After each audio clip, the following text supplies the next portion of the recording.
अस्सलाम वालेकुम रहमतुल्लाह।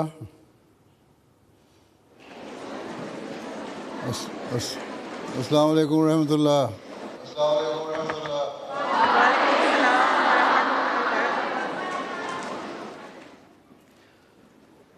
दानिया अहमद साहिबा बैठ जाओ, प्लीज़ बी सीटेड। दानिया अहमद तिलावत। अस्सलामु अलैकुम प्यारे हजूर। वालेकुम सलाम। अऊज़ु बिल्लाहि मिनश शैतानिर रजीम।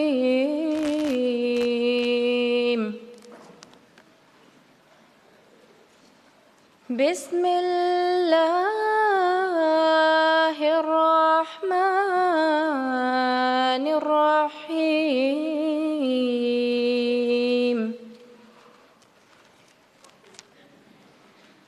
या अय्युहल्लज़ीना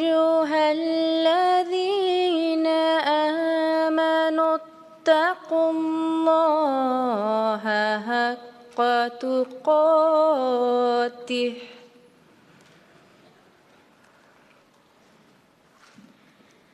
वला तमूतुन्न इल्ला व अंतुम मुस्लिमून।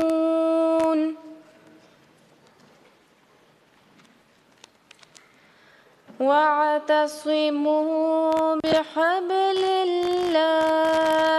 जमीअन वला तफर्रकू।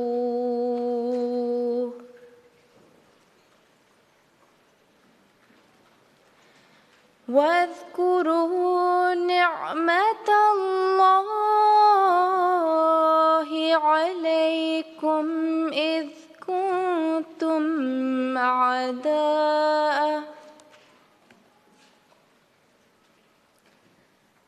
فألف بين قلوبكم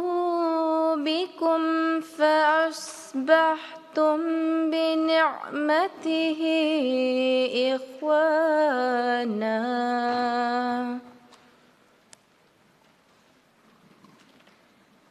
وكنتم على شفا حفرة من النار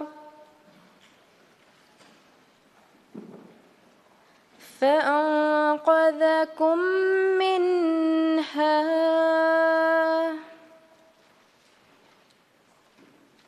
كذلك يبين الله لكم آياته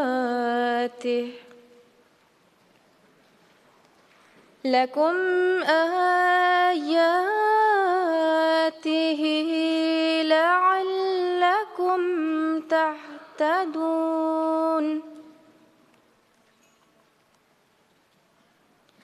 ولتكن منكم أمة يدعون إلى الخير ويأمرون بالمعروف وينحون عن المنكر وأولئك هم المفلحون.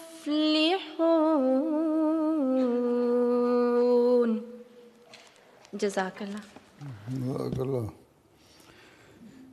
English translation, Kashifa Idris Sahiba. Kashifa Idris সাহেবা ইংরেজি অনুবাদ পড়বেন। আসসালামু আলাইকুম প্রিয় হুজুর। ওয়ালাইকুম আসসালাম। আমি আল্লাহর আশ্রয় চাচ্ছি বিতাড়িত শয়তান হতে। আল্লাহর নামে আরম্ভ করছি, যিনি অযাচিত অসীমদাতা পরম দয়াময়। হে যারা ঈমান এনেছো, তোমরা আল্লাহর তাকওয়া সেভাবেই অবলম্বন করো যেভাবে তার তাকওয়া অবলম্বন করা উচিত। আর তোমরা কখনো আত্মসমর্পণকারী না হয়ে মরে যেও না।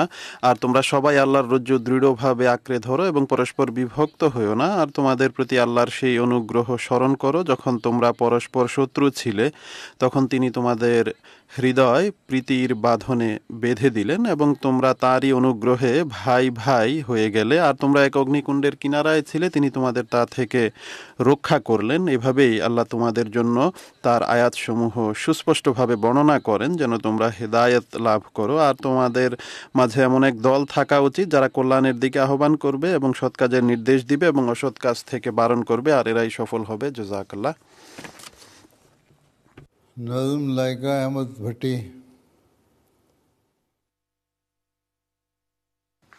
अस्सलामु अलैकुम वरहमतुल्लाहि वबरकातुहू। प्यारे हुजूर, वालेकुम सलाम। मंजूम कलाम हज़रत मुस्लिम मौद रज़ी अल्लाह ताला अन्हो। वो भी हैं कुछ जो के तेरे इश्क से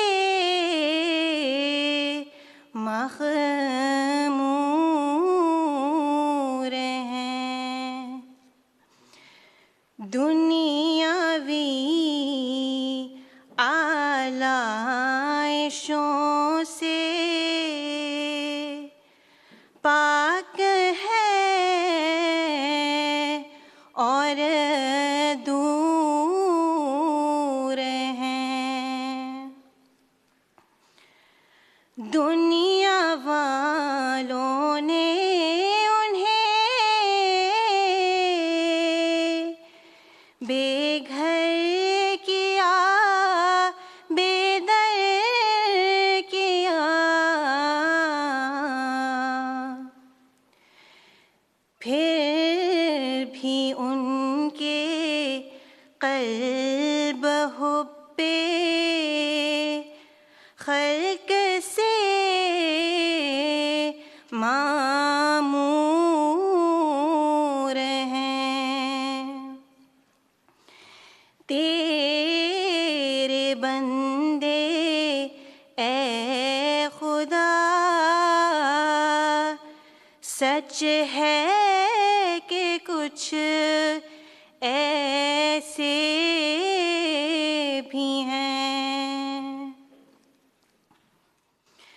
एक तरफ तेरी मोहब्बत, एक तरफ दुनिया का दर्द, दिल फटा जाता है सीने में है चेहरा ज़र्द ज़र्द। है लगे रहते दुआओं में वो दिन भी रात भी, है ज़मीनों आसमां में फिर रहे वो रहनवर्द। तेरे बंदे ए खुदा सच है कि कुछ ऐसे भी हैं। तेरे बंदे ए खुदा सच है कि कुछ ऐसे भी हैं। There are those who are intoxicated in your love. They are pure. অর্থ, কিছু লোক এমনও আছে যারা তোমার ভালোবাসায় মত্ত, তারা জাগতিক নোংরামি থেকে পবিত্র এবং অনেক দূরে। জগৎ পূজারীরা তাদেরকে ঘর ছাড়া করেছে, আশ্রয়হীন করেছে, তবুও তাদের হৃদয় সৃষ্টির ভালোবাসায় পরিপূর্ণ। তোমার বান্দারা হে খোদা, সত্য কথা যে কিছু এমনও আছে একদিকে তোমার ভালোবাসা তাদের হৃদয়ে, আর অপরদিকে জাগতিক ব্যস্ততা বা অন্যদের জন্য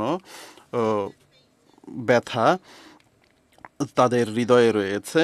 তারা রাত দিন দোয়ায় রত থাকে, আর পৃথিবী ও আকাশে তারা বিচরণ করে পথিকের ন্যায়। হে আমার খোদা, তোমার বান্দারা সত্য কথা যে কিছু এমনও আছে। জাযাকাল্লাহ। হুজুর বলছেন যে ফারহানা লুকমান অনুবাদ পড়ার কথা ছিল। ফারহানা লুকমানকে হুজুর নজম এবং ট্রান্সলেশন আমরা একসাথে করে দিয়েছি। আচ্ছা, আপনারা একসাথে করে দিয়েছেন, কিন্তু এখানে তো লেখা আছে যে ফারহানা লুকমান সাহেবা অনুবাদ পড়বেন। দুঃখিত হুজুর, আমাদের কিছুটা পরিবর্তন করতে হয়েছে। তিনি কি প্রস্তুত নন, নাকি তুমি ভুলে গিয়েছ? হুজুর, আসলে আমাদের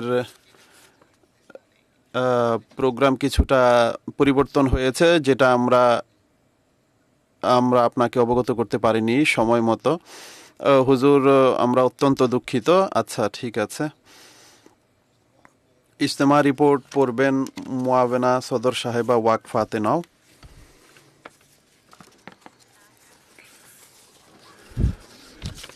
বিসমিল্লাহির রহমানির রহিম। প্রিয় হুজুর, আসসালামু আলাইকুম রহমতুল্লাহ। ওয়াকফাতে নও ইউকের পক্ষ থেকে আমি আমার আন্তরিক কৃতজ্ঞতা জ্ঞাপন করছি হুজুরের প্রতি, যে তিনি আমাদেরকে তার উপস্থিতি দ্বারা ধন্য করেছেন। সংক্ষিপ্ত ইজতেমা রিপোর্ট হুজুরের সামনে উপস্থাপন করছি।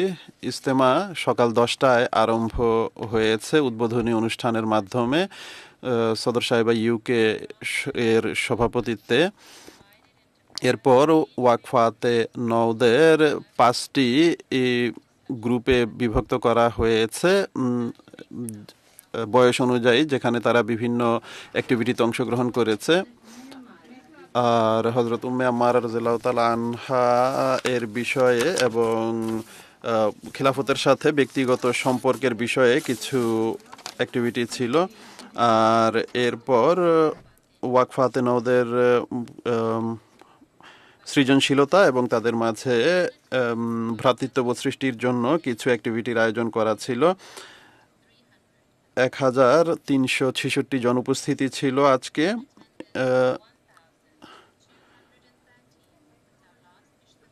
গত বছর 1233 জন ছিল এই উপস্থিতি। আমাদের মোট উপস্থিত সংখ্যা মাদের নিয়ে 2325, মায়েদের সহ। আমি এই সুযোগ গ্রহণ করতে চাই ন্যাশনাল সেক্রেটারি ওয়াকফে নাও এবং তার দলকে ধন্যবাদ জানানোর জন্য, যে তারা আজকের ইজতেমা আয়োজনে আমাদের সাহায্য করেছে, এবং সদর সাহেবা ইউকে এবং লাজনা বোনদের যারা ডিউটি দিয়েছে। আমরা আমাদের একান্ত কৃতজ্ঞতা জানাচ্ছি আল্লাহ তাআলার প্রতি, যে তিনি আমাদের প্রিয় ইমামকে সুস্বাস্থ্য দিয়েছেন, যে তিনি আমাদের ইজতেমায় উপস্থিত হয়েছেন। আমরা আমাদের প্রিয় হুজুরের ব্যথা অনুভব করতে পারি। আমাদের আধ্যাত্মিক এবং নৈতিক উন্নতির জন্য আল্লাহ তাআলা আমাদের তৌফিক দান করুন, যেন আমরা আমাদের হুজুরের যে প্রত্যাশা তা পূরণ করতে পারি এবং উৎকৃষ্ট ওয়াকফাতে নও হিসেবে নিজেদেরকে উপস্থাপন করতে পারি। আমিন। জাযাকাল্লাহ।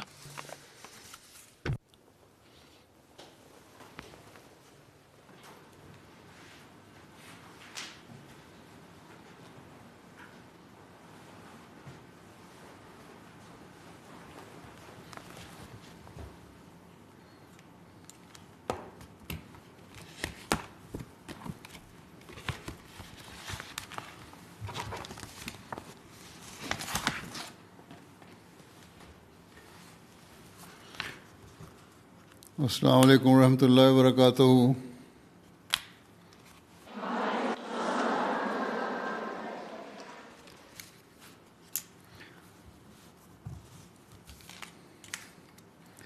أشهد أن لا إله إلا الله وحده لا شريك له وأشهد أن محمدا عبده ورسوله أما بعد فأعوذ بالله من الشيطان الرجيم بسم الله الرحمن الرحيم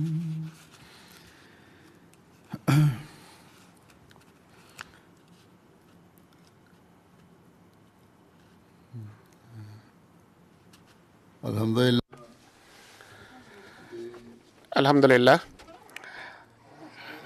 আজকে পুনরায় আপনারা আপনাদের ন্যাশনাল ওয়াকফ ইজতেমা অনুষ্ঠিত করছেন বা ইজতেমা অনুষ্ঠিত হচ্ছে।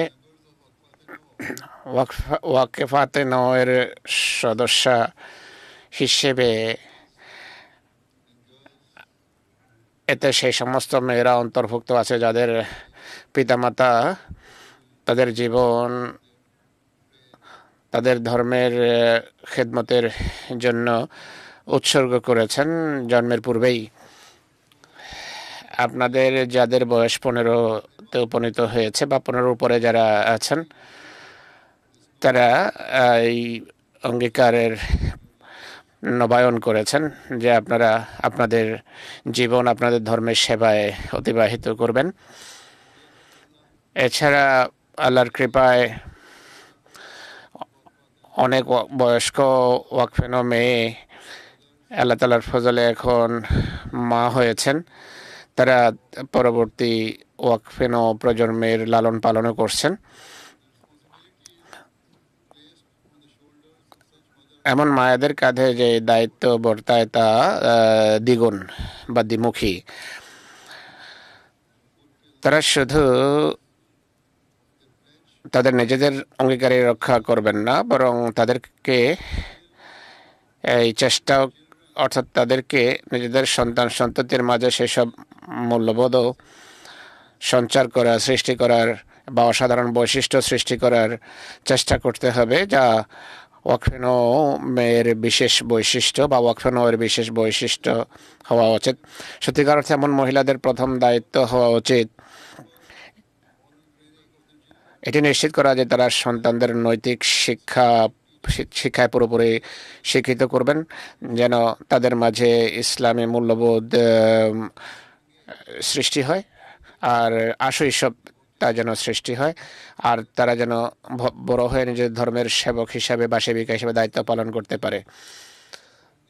তাই আহমদী মায়েদের ব্যক্তিগত আদর্শ এবং আচরণ তাকওয়া পূর্ণ এবং পূর্ণভিত্তিক হওয়া উচিত।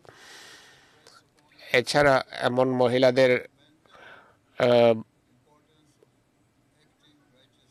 উচিত নিজেদের স্বামীদেরকে সবসময় তাকওয়ার সাথে জীবনযাপনের বিষয়ে উদ্বুদ্ধ করা। কেবল তবেই আপনারা আপনাদের সন্তানদের উন্নত নৈতিক শিক্ষার ভিত্তিতে তরবিয়ত করতে পারবেন, উত্তম আদর্শে তাদেরকে তরবিয়ত করতে পারবেন এবং আল্লাহর সাথে তাদের এক দৃঢ় বন্ধন রচনা করতে সক্ষম হবেন। তাই এর জন্য আবশ্যক হলো আপনাদের ঘর যেন পুণ্যে ভরে যায়, পুণ্যে ভরে থাকে, তাকওয়ায় পরিপূর্ণ থাকে। আর সবচেয়ে বড় কথা হলো আল্লাহ তাআলার ইবাদতের জন্য আপনাদের গৃহ সবসময় পরিপূর্ণ থাকে। ওয়াকফেনোয়ের সদস্য হিসাবে সবসময় আপনাদের ইবাদতের হেফাজত করা উচিত, নামাজের হেফাজত করা উচিত।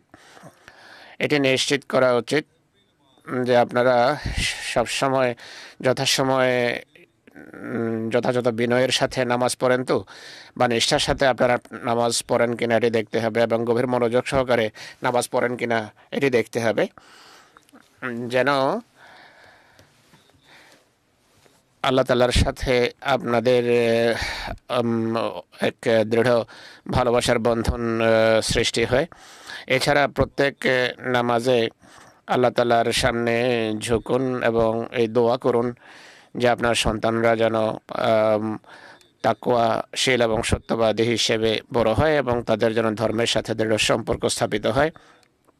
এই দোয়া করত যে তাদের যেন খোদার সাথে এক চিরস্থায়ী সম্পর্ক বন্ধন রচিত হয় এবং তারা যেন ধর্মের খেদমতের জন্য সবসময় প্রস্তুত থাকে, সেভাবে তাদের গড়ে তুলুন। একইভাবে সেই সমস্ত ওয়াকফেনো মেয়ে যাদের এখনো বিয়ে হয়নি, তারা ইয়াং লাজনা হোক বা নাসেরাত হোক, that their principle তাদের বুঝতে হবে যে তাদের মূল উদ্দেশ্য হলো আল্লাহর সাথে এক পবিত্র ভালোবাসার সম্পর্ক গড়ে তোলা, আর এর প্রধান মাধ্যম হলো নামাজ পড়া। শুধু 2 বা 3 বেলার নামাজ পড়া দিনে এটি যথেষ্ট নয়, এটি কোনো কাজের বিষয় নয়, বরং সব নামাজ অর্থাৎ 5 বেলার নামাজ মনোযোগ সহকারে পড়া উচিত এবং আবেগ ঘন নামাজ পড়া উচিত আর যথাসময়ে নামাজ পড়া উচিত। সবসময় দোয়া করুন আল্লাহ তাআলা যেন আপনাদেরকে মুত্তাকি হওয়ার তৌফিক দেন। আপনারা এই দোয়া করুন যেন আপনারা পূর্ণবতী হয়ে বড় হন, আর সেই সমস্ত পথ অনুসরণ করার জন্য দোয়া করুন যা খোদার সন্তুষ্টি বয়ে আনবে আপনাদের জন্য, এবং আল্লাহর বা ঐশী পুরস্কারে আপনারা পুরস্কৃত হবেন, যার ফলে ঐশী পুরস্কারে আপনারা পুরস্কৃত হবেন। স্মরণ রাখবেন, আপনারা ধর্মীয় উদ্দেশ্য লক্ষ্য কেবল দোয়ার মাধ্যমে অর্জন করতে পারেন, আর আল্লাহর সাথে এক নিষ্ঠাপূর্ণ সম্পর্ক স্থাপনের মাধ্যমে সেটি অর্জন করতে পারেন। যেখানে যখন আপনারা এটি যদি হয় আল্লাহর জন্য, আপনারা সকল প্রকার কোরবানি করতে সক্ষম হবেন। নতুবা শুধু ওয়াকফ স্কিমের অন্তর্ভুক্ত থাকা অর্থহীন। সেই সমস্ত পূর্ণবতী মহিলাদের আদর্শ থেকে শিখুন যারা আপনাদের পূর্বে ছিলেন। ইতিহাসের অগণিত এমন নারী রয়েছেন, অর্থাৎ আল্লাহর যে যারা আল্লাহর নবীর জন্য অসাধারণ কোরবানি করেছেন, ত্যাগ স্বীকার করেছেন। দৃষ্টান্তস্বরূপ হযরত ঈসা আলাইহিস সালামের মহিলা সাহাবীরা অসাধারণ সাহসিকতা প্রদর্শন করেছেন, বিশ্বাসের খাতিরে অসাধারণ বীরত্ব প্রদর্শন করেছেন, ত্যাগ স্বীকার করেছেন। খ্রিস্টানরা সেই সমস্ত পবিত্র মহিলাদের কোরবানি নিয়ে গর্ব করে, যারা হযরত ঈসা আলাইহিস সালামের শিক্ষার দিন রাত তাবলীগ করেছেন, এবং তারা সবসময় তার শিক্ষার সাথে দৃঢ়ভাবে সম্পৃক্ত ছিলেন। চরম পরীক্ষার মুহূর্ত বিশ্বাসকে তারা পরিত্যাগ করেননি। হযরত ঈসা আলাইহিস সালামকে যখন শুলিতে ঝুলানো হয়, তার পুরুষ সাহাবীরা ভয়ে পালিয়ে গিয়েছিল, কিন্তু তার মহিলা সাহাবীরা তার প্রতি অনুগত ছিলেন। আর সমস্ত ভয় ভীতি সত্ত্বেও শাস্তি, অত্যাচার এবং নির্যাতনের ভয় ছিল সরকারের পক্ষ থেকে, তা সত্ত্বেও তারা বিশ্বাসের উপর অবিচল ছিলেন। তারা সেই কবর খুঁজে বের করেছেন যেখানে হযরত ঈসা আলাইহিস সালামকে শুলি থেকে নামানোর পর 3 দিন রাখা হয়েছিল। তারা তার ক্ষতস্থানের চিকিৎসা করেছেন, তার নিরাময়ের জন্য ঔষধ প্রয়োগ করেছেন। সেসব পবিত্র নারী সকল ত্যাগের জন্য প্রস্তুত ছিলেন, নিজেদের বিশ্বাসের খাতিরে, নিজেদের ইমানের খাতিরে। এছাড়া হযরত মুহাম্মদ সাল্লাল্লাহু আলাইহি সাল্লামের যুগে যে অসাধারণ কোরবানি এবং ত্যাগ স্বীকার করেছেন এবং বিশ্বাসের বা ধর্মের যে অসাধারণ সেবা করেছেন মুসলমান নারীরা, যে তারা সেবার ক্ষেত্রে এমন পর্যায়ে উপনীত ছিলেন যে সব পুরুষের সমস্ত মানব জাতির জন্য তারা এক আলোকবর্তিকা ছিলেন। সেই সমস্ত পবিত্র নারীরা ধর্মীয় শিক্ষা অর্জনের উপর অসাধারণ জোর দিয়েছেন এবং ধর্মীয় বিশ্বাস এবং ধর্মের আমল করাকে সবচেয়ে গুরুত্বপূর্ণ মনে করতেন। তারা যে জ্ঞান অর্জন করেছিলেন, যারা যে সাহসিকতা প্রদর্শন করেছেন আর নিজেদের ধর্ম প্রচারের জন্য অন্যদের সামনে, তা অতুলনীয়। দৃষ্টান্তস্বরূপ আমরা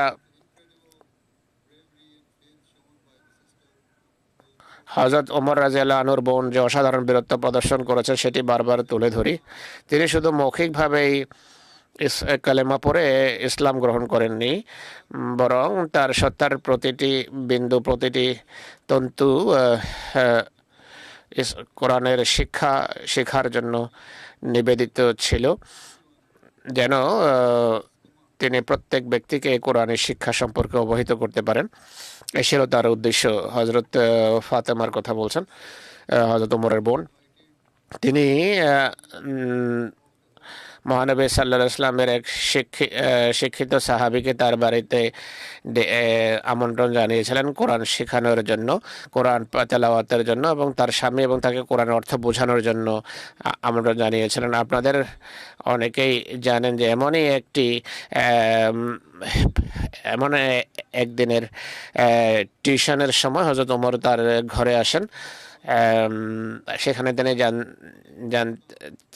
তিনি জানতে পারেন যে তার ভাই অর্থাৎ হযরত ওমরের কথা বলছেন যে তিনি ইসলামের ভয়াবহ শত্রু। তিনি শিক্ষককে প্রহার করেন। হযরত ওমর বুঝতে পারেন যে তার বোন এবং বোনের স্বামী ইসলাম গ্রহণ করেছেন, আর তিনি বাইরে থেকে কোরআন তেলাওয়াতের আওয়াজ শুনেন। ঘরের কাছে আসতেই ঘরে প্রবেশ করে তার সন্দেহ দৃঢ় বিশ্বাসে পরিবর্তিত হয় এবং তিনি তার রাগ নিয়ন্ত্রণ করতে পারেননি।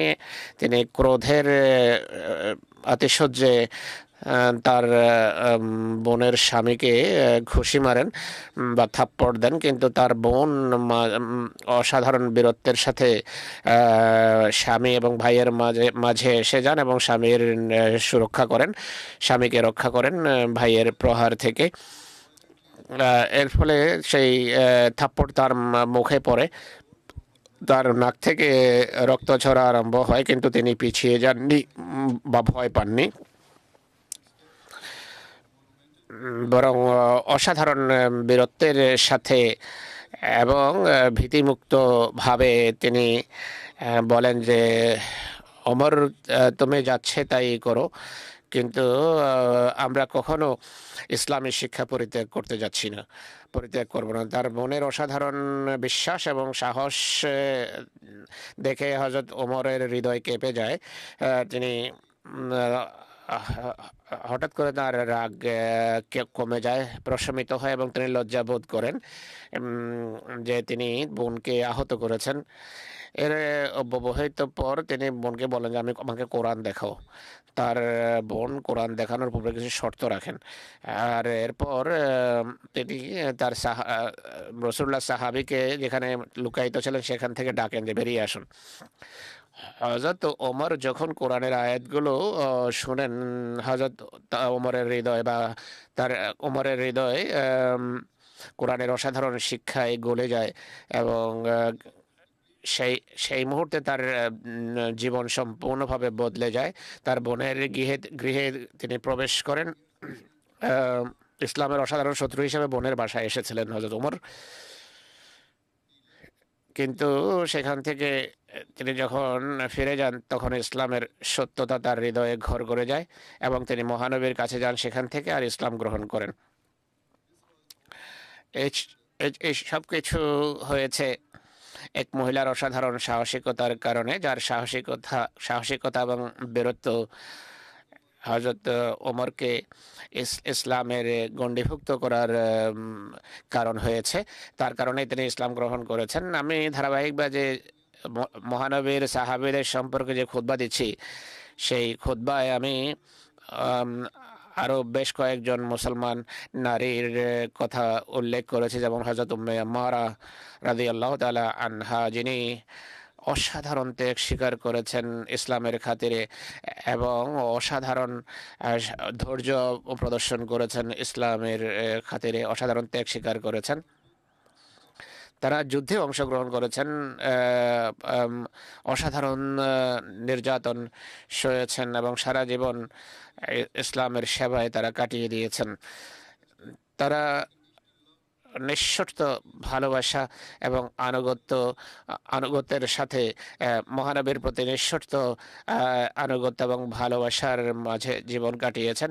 আর আগত সকল মুসলমান নারীর জন্য তারা এক দৃষ্টান্ত ছিলেন, বিশেষ করে আপনাদের মতো নারীদের জন্য। তাই কোরআন পাঠ করা এবং কোরআনে শিক্ষাকে হৃদয়ে স্থান দেয়া এবং আল্লাহর ভালোবাসা হৃদয়ে গ্রথিত এবং প্রথিত করা, এটি আমাদের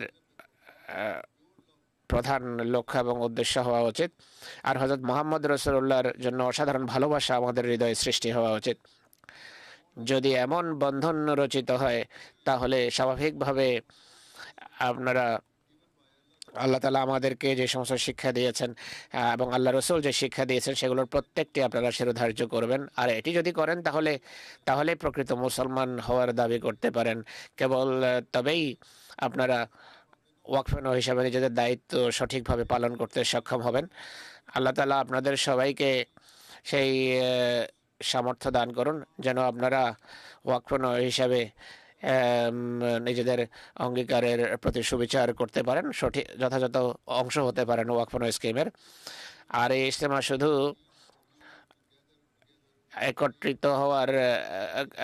একত্রিত হয়ে একে অন্যের সাহচর্যে সময় কাটানোরও যেন কারণ না হয়, বরং আপনারা সবাই এই ইজতেমা থেকে নিজেদের মাঝে এক অসাধারণ আধ্যাত্মিক এবং নৈতিক পরিবর্তন আনার দৃঢ় অঙ্গীকার নিয়ে ফিরে যান। আর এই অঙ্গীকার করুন যে আপনারা নিজেদের জীবন সত্যিকার মুসলমান হিসেবে অতিবাহিত করবেন। আপনারা আপনাদের মাঝে যেন আপনাদের বিশ্বাস সম্পর্কে এক দৃঢ় প্রত্যয় জন্মে, যা আপনাদের বিশ্বাস এই প্রকৃত বিশ্বাস। আর ইসলাম সম্পর্কে যে সমস্ত বাজে আপত্তি করা হয় সেগুলোর আপনারা খণ্ডন করুন। আপনারা কখনো নিজের বিশ্বাস সম্পর্কে কোনো প্রকার হীনমন্যতায় ভুগবেন না, ধর্ম সম্পর্কে হীনমন্যতায় ভুগবেন না, বরং আপনারা এই সম্পর্কে একটা অভ্যন্তরীণ সাহস নিজেদের মাঝে সৃষ্টি করুন, সঞ্চয় করুন আর নিজেদের জীবন ইসলামী শিক্ষা অনুসারে অতিবাহিত করুন। দৃষ্টান্তস্বরূপ, যখন আপনারা সাবালিকা হন তখন পর্দা পরুন, নেকাব পরুন এবং সবসময় শালীন পোশাক পরুন। চিন্তা করবেন না যে মানুষ কি বলে, সবসময় এটি চিন্তা করুন যে আপনি কে এবং আপনি কার প্রতিনিধিত্ব করছেন, কিসের প্রতিনিধিত্ব করছেন, সেই সম্পর্কে আপনার আত্মবিশ্বাস থাকা উচিত। আপনার ধর্মীয় জ্ঞান বৃদ্ধির উপরও দৃষ্টি রাখুন যেন ধর্মীয় জ্ঞান বৃদ্ধি পায়, কেননা এই যুগে ইসলামের মহান শিক্ষা সর্বত্র আপনাকে তুলে ধরতে হবে। নিঃসন্দেহে এটি ওয়াকফ মেয়েদের এবং মহিলাদের দায়িত্ব। তাদেরকে তবলিগের ক্ষেত্রে অসাধারণ দায়িত্ব এবং ভূমিকা পালন করতে হবে। আল্লাহ তাআলা আপনাদের সবাইকে এমনটি করার তৌফিক দেন। শেষের দিকে আমার দোয়া থাকবে যে আপনারা সবাই যেন আপনাদের ধর্মীয় এবং আধ্যাত্মিক যে লক্ষ্য এবং দায়িত্ব সেটি যেন পালন করতে পারেন এবং অর্জন করতে পারেন। আমার দোয়া থাকবে যে আপনারা সকল প্রকার বিশ্বাসের খাতিরে সকল প্রকার কোরবানি যেন করতে পারেন আর আপনারা এক আধ্যাত্মিক এবং নৈতিক বিপ্লবের কারণ হন পৃথিবীতে। আমিন। জাযাকুমুল্লাহ। এখন আপনারা আমার সাথে দোয়ায় যোগ দিন।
আমিন।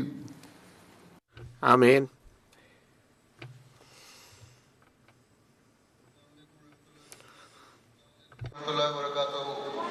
আসসালামু আলাইকুম ওয়া রাহমাতুল্লাহি ওয়া বারাকাতুহু।